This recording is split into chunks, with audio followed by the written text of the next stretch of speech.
சட்டமன்றத்திலே எதிர்க்கட்சித் தலைவர் முன்னாள் முதலமைச்சர் திரு எடப்பாடி பழனிசாமி அவர்கள் பல்வேறு கருத்துக்களை, அதுவும் குற்றச்சாட்டுகளை இன்றைக்கு திராவிட முன்னேற்றக் கழகத்தின் மீது சுமத்தியிருக்கின்றார்கள். அவற்றுக்கெல்லாம் பதில் சொல்ல வேண்டியது நம்முடைய கடமை என்கின்ற உணர்வோடு உங்களிடத்தில் இந்த கருத்துக்களை எல்லாம் நாங்கள் பகிர்ந்து கொள்ள விரும்புகின்றோம். அவர் எழுப்பியிருக்கிற பிரச்சனைகள், உச்ச நீதிமன்ற தீர்ப்புப்படி காவிரியிலிருந்து கர்நாடக அரசு தண்ணீர் திறந்துவிட வேண்டும் என தீர்மானத்தில் இணைத்துக் கொள்ள வேண்டும். இது அவர் தீர்மானத்தில் சேர்த்துக் கொள்ள வேண்டும் என எதிர்க்கட்சித் தலைவர் திரு எடப்பாடி பழனிசாமி அவர்கள் வலியுறுத்தியுள்ளார்கள். காவிரி விவகாரம் பற்றியும் தீர்ப்பை நடைமுறைப்படுத்துதல் பற்றியும் அடிப்படை புரிதல் இல்லாமல் கர்நாடகாவை ஆளும் காங்கிரஸ் மீது குற்றச்சாட்டை வைக்க வேண்டும். ஒன்றியத்தில் பாரதிய ஜனதா கட்சியை பாதுகாக்க வேண்டும். இந்த நோக்கத்தில்தான், இது ஒரே நோக்கத்தில்தான் எதிர்க்கட்சி தலைவர் பழனிசாமி அவர்கள் இதை வலியுறுத்தியிருக்கிறார்கள்.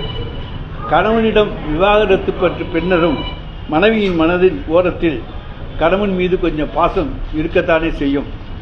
அதைப் போல என்று சொல்வது இன்றைக்குமே வாடிக்கையான ஒன்று. அதேபோல பாரதிய ஜனதா கட்சி கூட்டணியை விட்டு வெளியே வந்தாலும், அதிமுக விலகினாலும், தமிழ்நாட்டுக்கு துரோகம் செய்யும், வஞ்சனை செய்யும் பாரதிய ஜனதா கட்சியை பாதுகாக்கும் எண்ணத்தை திரு எடப்பாடி பழனிசாமி வெளிப்படுத்தியது அபத்தமாக உள்ளது. காவிரி வழக்கில் மாதந்தோறும் இந்த அளவில் தண்ணீர் திறந்துவிட வேண்டும் என உச்ச நீதிமன்றம் தீர்ப்பளித்துள்ளது. அதை கர்நாடக அரசு நடைமுறைப்படுத்த வேண்டும். அவ்வாறு நடைமுறைப்படுத்துவதை கண்காணிப்பதற்காகத்தான் ஒன்றிய அரசின் கீழ் இயங்கும் காவிரி ஒழுங்காற்று குழு மற்றும் காவிரி மேலாண்மை ஆணையம் அமைக்கப்பட்டுள்ளது. ரெண்டும் கர்நாடக அரசு ஒழுங்கா தண்ணி திறந்து விடுறாங்களாங்கிறத கண்காணிப்பதற்காக அமைக்கப்பட்ட குழு, ஒன்றிய அரசினுடைய மேற்பார்வையிலே இயங்குகிற குழு. அது எல்லாருக்குமே தெரிஞ்ச ஒன்று. இதில் கர்நாடக அரசு கண்காணிக்கின்ற வேலை கிடையாது, ஒன்றிய அரசுக்கு தான் அந்த வேலை. கர்நாடகா, தமிழ்நாடு ஆகிய இரு மாநிலங்கள் காவிரி விவகாரத்தில் நேரடியாக மோதிக்கொள்ளக்கூடாது என்பதால் தான் அதை கண்காணித்து மத்தியஸ்தம் செய்ய ஒன்றிய அரசின் துறை கீழ் ஆணையமும் குழுவும் இயங்குகின்றன என்பதை திரு எடப்பாடி பழனிசாமி உணரவில்லையா, அல்லது உணர்ந்தும் தீர்மானத்தில் ஒன்றிய பாஜகவை மட்டும் குறிப்பிட்டுள்ளதை மனம் ஏற்றுக்கொள்ள முடியாமல் தவிக்கிறாரா என்பதுதான் எங்களுடைய கேள்வி. கர்நாடகாவிடம் தமிழ்நாடு பலமுறை பேசி பிரச்சனையை முடிவுக்கு கொண்டு வர முடியாததால் தான் உச்ச நீதிமன்றத்தை நாம் நாடினோம். தீர்ப்பை அமல்படுத்தவே ஒன்றிய அரசின் கீழ் அமைப்புகள் உருவாக்கப்பட்டுள்ளன. காவிரி ஒழுங்காற்றுக்குழு மற்றும் காவிரி மேலாண்மை ஆணையம் ஆகிய இரண்டு அமைப்புகள் தான் பொறுப்பேற்க வேண்டும். இதை மறைத்துவிட்டு பாரதிய ஜனதா ஒன்றிய அரசுக்கு ஆதரவாக தீர்மானத்திற்கு திருத்தம் கேட்பது என்பது அபத்தமான ஒன்று. இரண்டாவதாக, காவிரி விவகாரத்தில் தமிழ்நாடு அரசு ஒன்றிய அரசுக்கு உரிய அழுத்தம் கொடுக்கவில்லை என்றும் திமுக அரசுக்கு துணிச்சல் இல்லை என்றும் எடப்பாடி பழனிசாமி சட்டப்பேரவையில் கூறியிருக்கார். யார் துணிச்சல் மிகுந்த எடப்பாடி பழனிசாமி, அதாவது துணிச்சலுக்கு பெயர் பெற்ற நம்முடைய மாண்புமிகு தமிழ்நாடு முதலமைச்சரை பார்த்து சொல்லியிருக்கார். இதன் மூலம் தற்போது காவிரி விவகாரத்தில் ஏற்பட்டுள்ள பிரச்சனையை தீர்த்து கர்நாடக அரசை தமிழ்நாட்டுக்கு தண்ணீர் திறந்துவிட வைக்க வேண்டிய முழு பொறுப்பும் ஒன்றிய பாஜக அரசுக்குத்தான் உள்ளது என்ற உண்மையை அவர் ஒப்புக்கொண்டிருக்கிறார். நீங்க அழுத்தம் கொடுக்கல அப்படின்னு அவர் சொல்வதிலிருந்து ஒன்றிய பாஜக அரசுக்கு தான் முழு பொறுப்பும் இருக்கிறது என்பதை திரு எடப்பாடி பழனிசாமி அவர்கள் தன்னுடைய பேச்சிலேயே ஒப்புக்கொண்டிருக்கிறார். காவிரி விவகாரத்தில் திமுக அரசு துணிச்சலாக செயல்படவில்லை என்று கூறும் எடப்பாடி பழனிசாமி முதலில் தன்னுடைய துணிச்சலை சட்டப்பேரவையிலே இன்று வெளிப்படுத்தி இருக்கலாம். பாஜக அரசு கண்டித்திருக்கலாம், ஒன்றிய அரசு கண்டிப்பாக செய்ய வேண்டும் என்று சொல்லியிருக்கலாம். ஆனால் அதையெல்லாம் அவர் செய்யவில்லை. ஒன்றிய பாஜக அரசு இரு மாநில மக்களிடையே இன மோதல்களை தூண்டிவிடுகிறது, தமிழ்நாட்டுக்கு துரோகம் இழைக்கிறது, துணை ராணுவத்தை அனுப்பி கர்நாடகாவிலிருந்து தண்ணீர் பெற்றுத்தர வேண்டும் என்றெல்லாம் சட்டப்பேரவையிலே பல்வேறு கட்சிகளின் உறுப்பினர்கள் எதிரொலித்தனர்.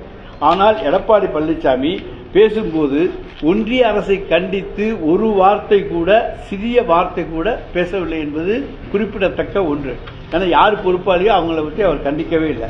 இதுதான் தமிழ்நாட்டு மக்களுக்கு அவங்க செய்கிற நல்ல காரியம்.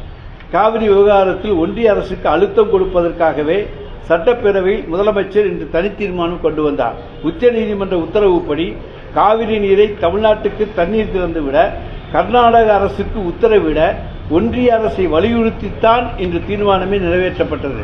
அதாவது தமிழ்நாட்டுக்கு தண்ணி திறக்கணும்னு ஒன்றிய அரசை வலியுறுத்தி தான் தீர்மானம் கொண்டு வந்தோமே தவிர இங்கே வேறு எதுக்கும் தீர்மானம் கொண்டு வரவில்லை.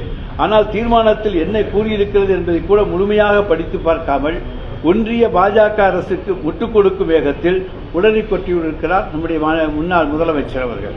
உச்சநீதிமன்ற உத்தரவுப்படி காவிரி நீரை திறக்க வலியுறுத்த வேண்டும் என்பதையும் தீர்மானத்தில் சேர்க்க வேண்டும் என ஏற்கனவே தீர்மானத்தில் உள்ளதையே மீண்டும் சேர்த்து தீர்மானத்தை திருத்த வலியுறுத்தியதன் மூலம் காவிரி விவகாரத்தில் பால் ஒன்றிய பாஜக அரசு பக்கம் திரும்பிவிடக்கூடாது, கர்நாடகம் தமிழ்நாடு உச்சநீதிமன்றம் என்றே இந்த விவகாரம் சுழல வேண்டும் என்ற பாரதிய ஜனதா கட்சியினரின் சிந்தனையைத்தான் எடப்பாடி பழனிசாமி அவர்களும் வெளிப்படுத்தி இருக்கிறார்கள். காவிரி விவகாரத்தில் ஒன்றிய பாஜக அரசுக்கு நெருக்கடி கொடுக்கும் வகையில் இன்று நிறைவேற்றப்பட்ட தீர்மானம் சட்டப்பேரவையில் 2 கட்சிகளுக்கு தான் எரிச்சலை தந்திருக்கின்றன. ஒன்று அதிமுக, இன்னொன்று பாஜக. கடந்த வாரம் கோவையில் அளித்த பேட்டியில் 2024ஆம் ஆண்டு நாடாளுமன்ற தேர்தலில் ஒன்றியத்தில் யார் ஆட்சி அமைத்தாலும் தமிழ்நாட்டின் மக்களின் குரலாக நாடாளுமன்றத்தில் எதிர்ப்போம் என கூறினார் எடப்பாடி பழனிசாமி. இதிலிருந்தே நாடாளுமன்ற தேர்தலுக்கு பின் பாஜகவுடன் கூட்டணி அமைக்க அதிமுக தயங்காது என்று தற்போது பாஜகவின் பி டீமாக இயங்கிக் கொண்டிருக்கிற அதிமுக என்பதை அவர் இன்றைக்கு நிரூபித்திருக்கிறார். இன்று காவிரி விவகாரத்தில் சட்டப்பேரவையில் பாஜகவின் பி டீமாக மோடி அரசை பாதுகாப்பதற்காக என்ன செய்ய வேண்டுமோ அதைத்தான் திரு எடப்பாடி பழனிசாமி அவர்கள் பேசியிருக்கிறார்கள். கடந்த ஜூலை மாதம் கர்நாடக மாநிலம் பெங்களூரில் நடைபெற்ற இந்தியா கூட்டணியினுடைய கூட்டத்தில் பங்கேற்க சென்றபோது கர்நாடக முதலமைச்சர் சீதாராமையா அவர்களிடத்திலே காவிரி விவகாரம் குறித்து ஏன் முதலமைச்சர் மு.க. ஸ்டாலின் பேச்சுவார்த்தை நடத்தவில்லை என்று இன்றைக்கு கேட்டார், சட்டமன்றத்தில் கேட்டார். அதுபோன்று பேச்சுவார்த்தை நடத்துவது காவிரி விவகாரத்தின் தமிழ்நாட்டின் உரிமையை மறுப்பதற்கு கர்நாடகா விதித்த வலையில் நாம் விடுவதற்கு சமமானதாகும். ஏற்கனவே பல ஆண்டுகளுக்கு மேலாக பேச்சுவார்த்தை நடத்தி உரிய பலன் கிடைக்காததால் தான் கடந்த 2018ஆம் ஆண்டு உச்சநீதிமன்றம் மூலம் இந்த விவகாரத்துக்கு தீர்வு காணப்பட்டது. மீண்டும் கர்நாடக அரசுடன் பேச்சுவார்த்தை நடத்த தொடங்கினால் அது பிரச்சனையை முதலில் இருந்து தொடங்குவதற்கு சமம். அது கர்நாடகா என்பது அது சமம். அமைச்சர் துரைமுருகன் சட்டப்பேரவையில் கூறியது போல காவிரி விவகாரத்தில் தமிழ்நாட்டின் உரிமையை கர்நாடகத்தில் அடகு வைக்கத்தான் எடப்பாடி பழனிசாமியுடைய யோசனை உதவும். காவிரி விவகாரத்தை 2018ஆம் ஆண்டு உச்சநீதிமன்ற இறுதி தீர்ப்புக்கு முன், இறுதி தீர்ப்புக்கு பின் என்று 2 வகையாக பிரிக்கலாம். 2018ஆம் ஆண்டுக்கு பின்னர் இந்த விவகாரத்தில் காவிரியிலிருந்து தமிழ்நாட்டுக்கு தண்ணீர் பெற்றுத்தர வேண்டிய முழு பொறுப்பு காவிரி மேலாண்மை ஆணையத்துக்குத்தான் உள்ளது. அந்த ஆணையத்தின் உத்தரவுகளை கர்நாடக அரசு செயல்படுத்த தவறினால் அது ஒன்றிய பாஜக அரசின் தோல்வியையும் கையாளாதனத்தை தான் இன்றைக்கு குறிக்கும். கர்நாடக காங்கிரஸ் அரசு தண்ணீரை திறந்துவிட்டால்தான் இந்தியா கூட்டணியில் சேர்வோம் என திமுக நிபந்தனை விதிக்காதது ஏன் என திரு எடப்பாடி பழனிசாமி அவர்கள் இன்றைக்கு கேள்வி எழுப்பினார். பெங்களூருவில் ஜூலை 18ஆம் தேதி இந்தியா கூட்டணியினுடைய கூட்டம் நடைபெற்ற அதே நாளில்தான் போட்டியாக ஏடிக்கு போட்டியாக தேசிய ஜனநாயக கூட்டணியுடைய கூட்டம் டெல்லியில் கூட்டப்பட்டது. உங்களுக்கு தெரியும், அவசரமாக இந்தியா கூட்டணி பெங்களூரிலே கூடுகிறது என்றவுடன் தேசிய ஜனநாயக கூட்டணி டெல்லியிலே கூடியது. அதிலெல்லாம் சின்ன கட்சி, நாடாளுமன்றத்தில் பிரதிநிதிகளே இல்லாத கட்சி. அதில் பாரதிய ஜனதா கட்சிக்கு அடுத்த பெரிய கட்சி அதிமுக தான். அப்படின்னா அன்றைக்கு அந்த கூட்டத்துக்கு போவதற்கு முன்னால் எடப்பாடி பழனிசாமி இந்த சந்தர்ப்பத்தை பயன்படுத்திக் கொண்டு காவிரியிலிருந்து தமிழ்நாட்டுக்கு உரிய நீரை கர்நாடக அரசு திறந்துவிட செய்தால்தான் தேசிய ஜனநாயக கூட்டணியுடைய கூட்டத்தில் பங்கேற்போம் என எடப்பாடி பழனிசாமி அன்னைக்கு நிபந்தனை விதித்திருக்கலாமே, ஏன் அவர் விதிக்கல? இந்தியா கூட்டணி என்பது ஒரே கொள்கைக்காக, ஒரே நிலைப்பாட்டிற்காக உருவாக்கப்பட்ட கட்சி அல்ல, ஒரே நோக்கத்திற்காக உருவாக்கப்பட்ட கூட்டணி. அந்த நிலைப்பாடு ஒன்றியத்திலிருந்து பாஜக அரசை அகற்றி நாட்டை காப்பாற்ற வேண்டும் என்பதுதான். அதனால இந்த கூட்டணியுடைய நோக்கமே ஒரே நோக்கம், மத்தியிலே பாஜக அரசை அகற்ற வேண்டும் என்பதற்காக இன்றைக்கு உருவாக்கப்பட்டதுதான் இந்தியா கூட்டணியாகும். கடந்த 2018ஆம் ஆண்டு காவிரி மேலாண்மை ஆணையம் அமைக்க வலியுறுத்தி நாடாளுமன்றத்தை தொடர்ந்து 22 நாட்களாக அதிமுக எம்பிக்கள் முடக்கியதாகவும் அதுபோன்ற துணிச்சல் திமுகவுக்கு இல்லை என்றும் எடப்பாடி பழனிசாமி அவர்கள் இன்றைக்கு சொல்லியிருக்கார்.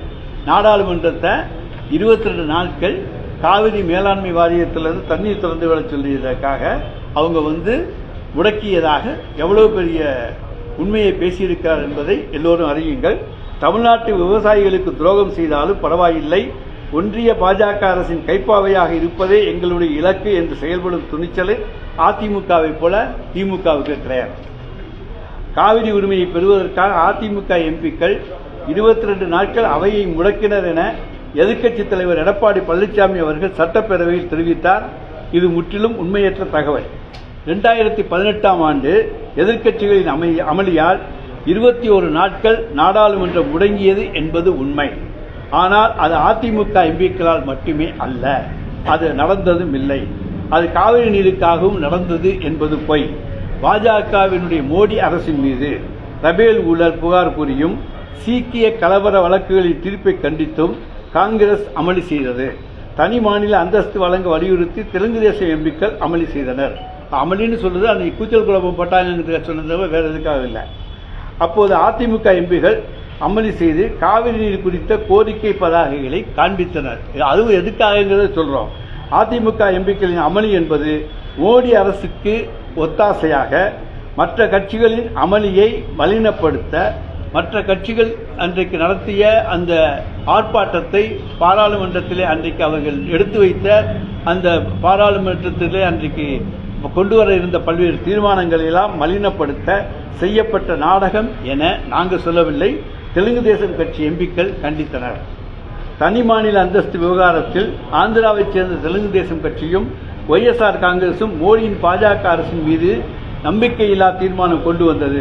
அப்போது அதை செய்ய விடாமல் மோடிக்கு ஆதரவாக அதிமுக எம்பிக்கள் பிஜேபியினுடைய பி டீமாக இருந்து கொண்டு அமளி செய்து நாடகம் நடத்துகிறார்கள் என எதிர்க்கட்சிகள் கண்டனம் தெரிவித்தது வரலாறு. அதை எடப்பாடி பழனிசாமி மறைக்க முடியாது. ஏன்னா இதெல்லாம் இன்றைக்கு சொல்ல வேண்டும் என்பதற்காகத்தான் உங்களை நாங்கள் சந்தித்து சொன்னோம். இவை மக்களுக்கு தெரிய வேண்டும் என்ற நோக்கத்தோடு சொல்லியிருக்கிறோம். அரசியல் காரணங்களுக்காக தான் சட்டப்பேரவையில் அதிமுக தீர்மானத்தை நாங்களும் வரவேற்கிறோம். அதாவது திருத்தம் கொண்டு வாங்க அப்படின்னு சொன்னாரு. ஒன்றிய பாஜக அரசை விட்டு கர்நாடக மாநிலத்தை சேர்க்கணும்னாங்க. அது அரசியலில் செய்யணுங்கிறதுக்காகவும் பாஜகவுக்கு ஆதரவாகவும் தான் என்ன பாஜக சொன்னாங்களோ அதைத்தான் இவங்களும் சொன்னாங்க. வானதி சீனிவாசன் அவர்கள் பேசுகிற பொழுது எந்த கருத்தை வலியுறுத்தினாரோ அதைத்தான் திரு எடப்பாடி பழனிசாமி வலியுறுத்தினார். கடைசி இறுதியில் வரவேற்றார். அடிப்படையா ஒரு கேள்வி இருக்கு இல்லையா, ஆட்சியில் இருக்கிறது காங்கிரஸ் தொடர்ச்சியாக நீதிமன்றம் தண்ணீர் திறக்கணும்னு சொல்லுது. 2 குழுக்களும் இவ்வளவு தண்ணீர் திறக்க வேண்டும் வலியுறுத்துது. அப்ப திறக்காத காங்கிரஸ் மீது ஒரு குற்றச்சாட்டையும் திமுக வைக்கல அப்படின்ற கேள்வி அடிப்படையில் எழுதானே சொல்லுவோம். இல்லைங்க, இது கர்நாடக அரசு திறக்க வேண்டும். ஆனால் திறக்க உத்தரவிட வேண்டியது நம்முடைய காவிரி ஒன்றிய அரசு தான். அவங்களுடைய ஜல்சக்தி அமைச்சகத்திற்கு கீழ் தான் இந்த வாரியங்கள் இயங்குகின்றன. எனவே ஒன்றிய அரசுக்கு தான் நாங்கள் அழுத்தம் கொடுக்க வேண்டும். நம்ம 2 பேரும் அடிச்சுக்கிட்டு இருக்கிற ஒரு பிரயோஜனம் இல்லை. அவங்க தான் அழுத்தம் கொடுத்தாங்கன்னா ஆட்டோமேட்டிக்கா அவங்க திறப்பாங்க. அதனால ஒன்றிய அரசு இதுக்கு அழுத்தம் கொடுக்க வேண்டும் என்றுதான் நாங்கள் இந்த தீர்மானத்தை கொண்டு வந்திருக்கோம்.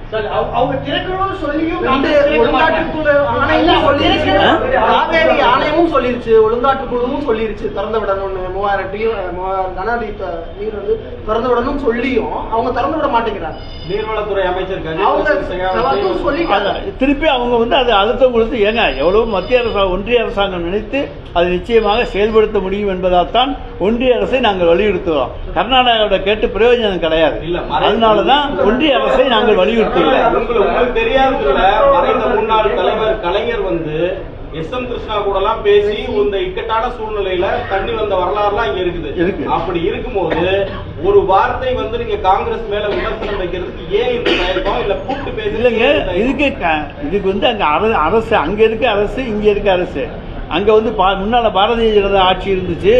அது போல அப்பவும் அங்க இங்க நம்ம திமுக ஆட்சி இருந்த போதும் நம்மளை பொறுத்த வரைக்கும் எங்க மத்திய ஒன்றிய அரசாங்கம் தான் இதை செய்ய முடியும் என்பதால் தான் அதை நாங்கள் வலியுறுத்துகிறோம். இல்ல இந்தியா கூட்டணிய வழிநடத்துற இடத்துல தமிழக முதல்வர் மு க ஸ்டாலின் இருக்கிறதா சொல்றோம் நம்ம.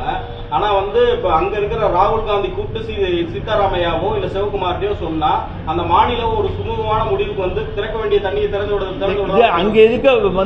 அங்க இருக்க அரசியல் கட்சிகள் அதை ஒரு நிலைப்பாடாக இருந்து போராட்டம் நடத்தி கொண்டிருக்கின்றன. எனவே அதை அடக்கி தண்ணீர் தர வேண்டும் என்று சொன்னால் அதை ஒன்றிய அரசால் தான் முடியும். எனவே ஒன்றிய அரசு தாருங்கள் என்று ஒன்றிய அரசை வலியுறுத்துகிறோம்.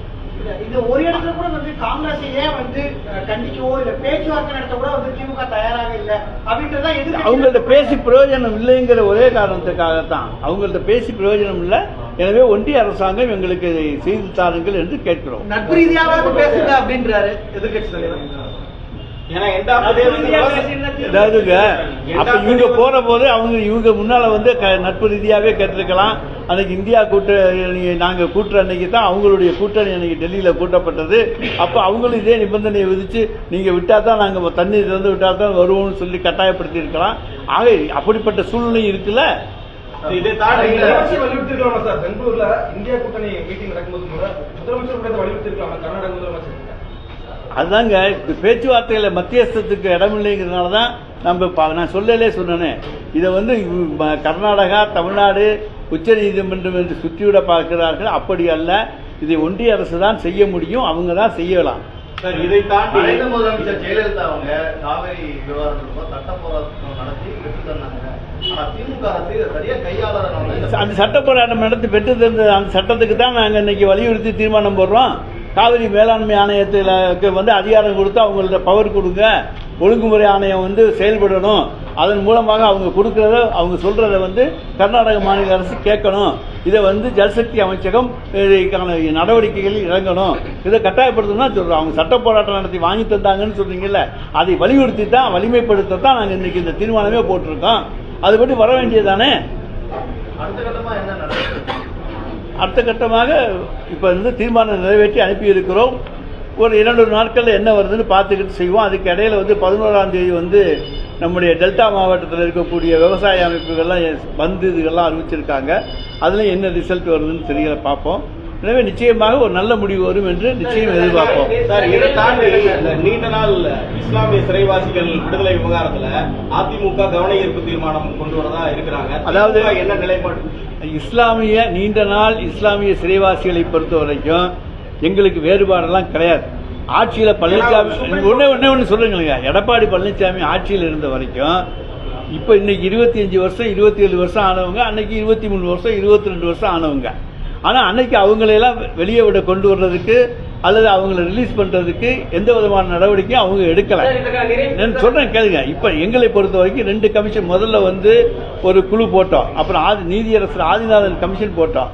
அது 2லையுமே கிடைக்காதவங்களுக்காக இப்பொழுது அண்ணா பிறந்த நாளை முன்னிட்டு திருப்பியும் போட்டு நாங்கள் இன்றைக்கு ஆளுநருக்கு அனுப்பியிருக்கிறோம். நிச்சயமாக இஸ்லாமிய சிறைவாசிகள் அதில் 28 பேர் அதில் இடம்பெற்றிருக்கு. நீண்ட நாளாக இருக்கக்கூடியவர்கள் அவங்களுடைய நிச்சயமாக ஆளுநர் அந்த கோப்பு 49 கோப்பு அவர்கிட்ட இருக்கு. அதுல இருந்து எவ்வளவு பதில் வருதுன்னு பார்ப்போம். நாங்க அனுப்பிச்சிட்டோம். ஆனா இதற்கிடையில உச்சநீதிமன்றத்தில் நம்ம அபிடவிட் கொடுக்கும்போது அவங்க வெளியில வந்தா சட்டம் ஒழுங்கு பாதிக்கும் அப்படின்னா தமிழக சார், இப்ப நாங்க அவங்களை வெளியே விடுறதுக்கு ஃபைல் போட்டு அனுப்பிச்சிட்டோம். முழுக்க அவங்களுடைய விடுதலை ஆளுநர்களுடைய கையில தான் இருக்கு அப்படின்னு எடுத்துக்கலாமா? இப்ப இந்த 49 பேருக்கு அவங்க தரணும், இல்லாட்டி அடுத்து வந்து சுப்ரீம் கோர்ட் அவங்க நாடலாம். இப்ப இந்த 7 பேர் விடுதலை எப்படி வந்துச்சோ அது போல அடுத்த ஸ்டெப்புகள் இருக்கு. உச்சநீதிமன்றம் நினைத்தால் யாரை வேண்டும் என்றாலும் வெளியிடலாம், வெளியே அவங்களுக்கு வந்து அனுமதி தரலாம். இதுக்கு ஆளுநர் வந்து தரலைங்கிற பதில் கிடைக்கிற போது அதை வச்சுக்கிட்டு அவங்க தருவாங்க. ஆளுநர் நிச்சயமா நல்ல முடிவு எடுப்பார்னு நாங்க நம்புவோமே. 49 பேருக்கு அனுப்பிச்சிருக்கோம் சார். அந்த 7 பேர் இஸ்லாமியர்கள் அதுல வந்து 28 பேர். சார், இந்த 7 பேர் விடுதலை விவகாரத்துல மாநில அரசுக்கான அதிகாரம் இருக்குதுல்ல, அதே இதுக்கும் பயன்படுத்தலாம் அப்படின்னு இல்ல. மாநில அரசு வந்து எதை செஞ்சாலும் ஆளுநருடைய அனுமதிக்கு அனுப்பணுங்கிறதுனாலதான் ஆளுநருக்கு அனுப்பிச்சிருக்கோம். அந்த கோப்புகள் அனுப்பப்பட்டு விட்டன, வரட்டும் பார்ப்போம்.